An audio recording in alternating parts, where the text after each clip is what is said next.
Hello, I'm John Bachman. And I'm Miranda Kahn. Coming up this hour on Newsmax Now, we head to Hattiesburg for the latest after 2 police officers are gunned down in the line of duty, how they're being remembered during a memorial service today. Plus, what can we expect as the suspects face a judge for their first court appearance? And the crowd goes wild in South Carolina over the weekend based on one woman's comments about illegal immigrants, comparing them to rats and roaches.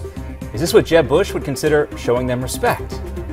Plus, Bernie Sanders says he can run a good race against Hillary without a super PAC supporting him.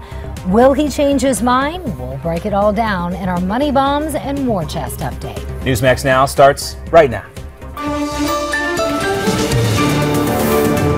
And thanks for staying with us for Newsmax Now on this Monday, right after Mother's Day. A lot of happy faces out there today. Yeah, we'll talk about who maybe had the best Mother's Day social media salute coming up here a little bit later in a rehash segment, but also today in Mississippi, the state there, and also many members of the law enforcement community mourning the deaths of 2 police officers killed in the line of duty over the weekend. A memorial in Hattiesburg will take place at some point this afternoon. The officers were 34-year-old Benjamin Dean and 25-year-old LaCorey Tate. He had recently graduated from the police academy. Police say Officer Dean was shot during a traffic stop. Officer Tate arrived then as his backup.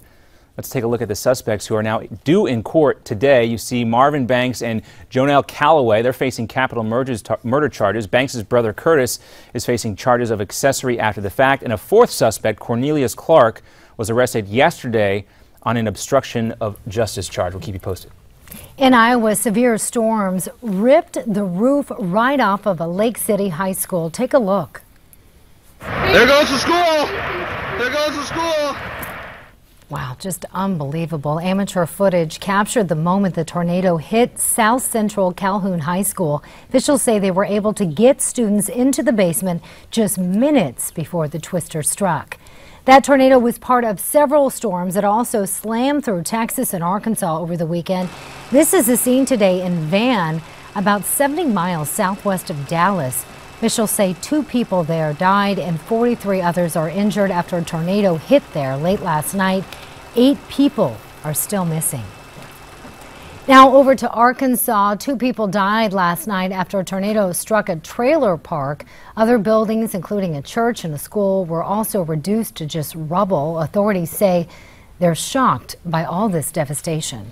Well, the governor of Texas is now trying to calm fears about an upcoming military exercise taking place in several states, including Texas. Greg Abbott had ordered the National Guard to keep an eye on the exercises amid some fears that they were actually there to impose martial law. But now Abbott says he's talked to the military and he's been reassured there's no reason for alarm. The exercises, called Jade Helm 15, are set to start in July. Meantime, the House Homeland Security Chairman Mike McCall is warning there's been a dramatic increase in terror threats, many coming from so-called lone wolf militants. We have this phenomenon in the United States where they can be activated by the internet, and really terrorism has gone viral.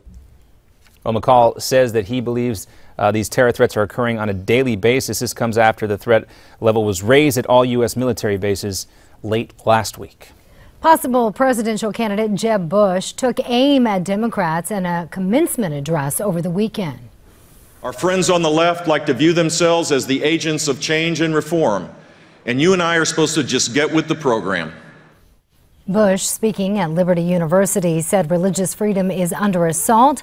Later, in an interview with Fox News, Bush said he would have authorized the 2003 invasion of Iraq, but he also says mistakes were made after the downfall of Saddam Hussein. And suspended NBC News anchor Brian Williams apparently wants to get back to work very soon. He served 3 months of his 6-month suspension for exaggerating some of his stories about his coverage of Iraq and elsewhere. But the Daily Beast now says there were rumblings that Williams wants to be back sooner.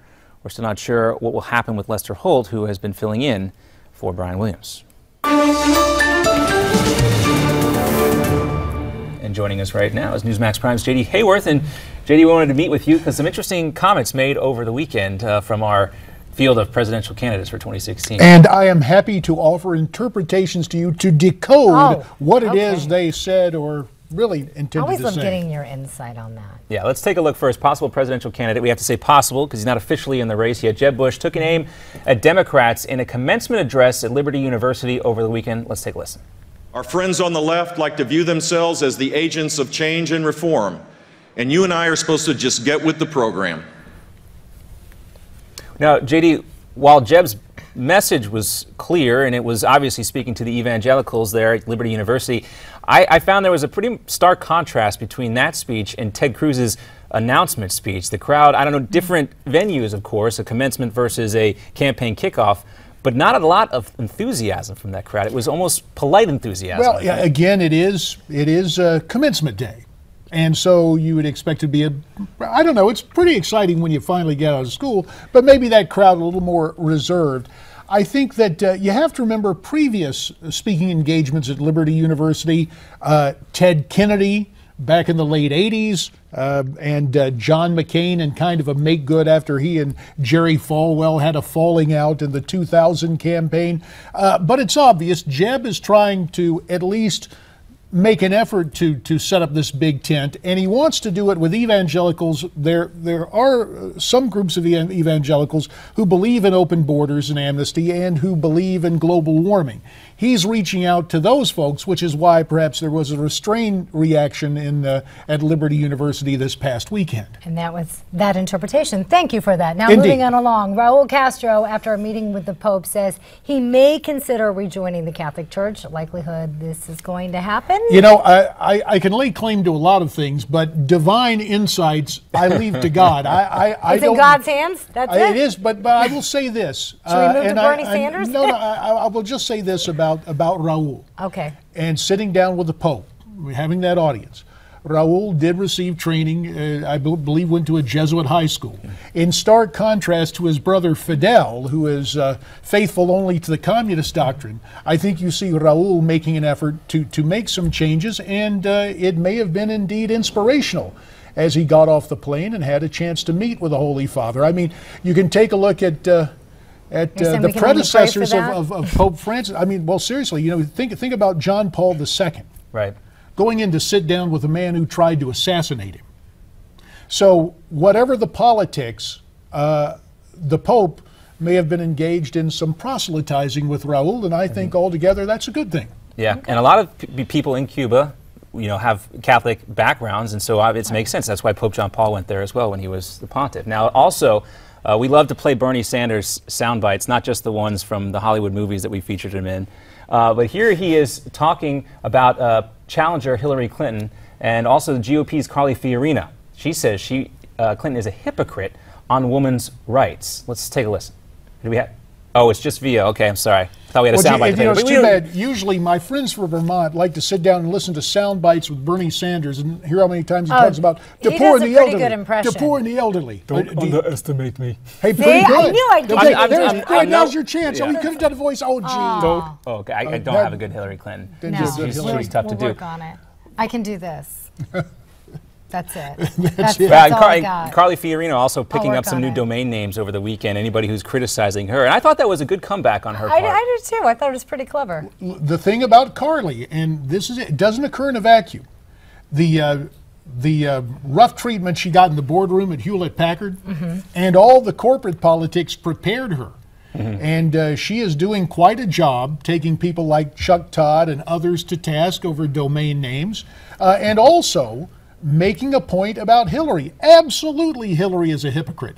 You can go back, aside from recent celebrated things, go back on the issues. Back in the early 2000s when she was running for Senate from New York State, she was against illegal immigration. Then you saw her last week in Las Vegas trying to move to the left of Mr. Obama, welcome in those likely leftist voters. So, yeah, Hillary is a hypocrite, not exactly a bulletin, but it is interesting to see exactly who points that out. And she chose yesterday to call for pay for women to stay home for maternity leave. And again, keeping with this whole Cinco de Mayo theme when she made the announcement to immigration, it's just so obvious sometimes. You know, even though her message might be... You just think she's trying too hard. I think it's just coming across as just too planned, too calculated. And that's right. So get ready for Father's Day when she'll talk about her fatherhood initiative. It's all mark your calendars, folks. Too predictable. We'll have you back on. But before that, remember Newsmax Prime tonight at 8 p.m. Eastern and again at 8 p.m. Pacific as we deal with a whole lot of stories of prime interest here on Newsmax TV. We will be watching, Always JD. Good to have you, JD. Thank you very much. Great to see you. When we come back, a high school teacher hailed as a hero. Just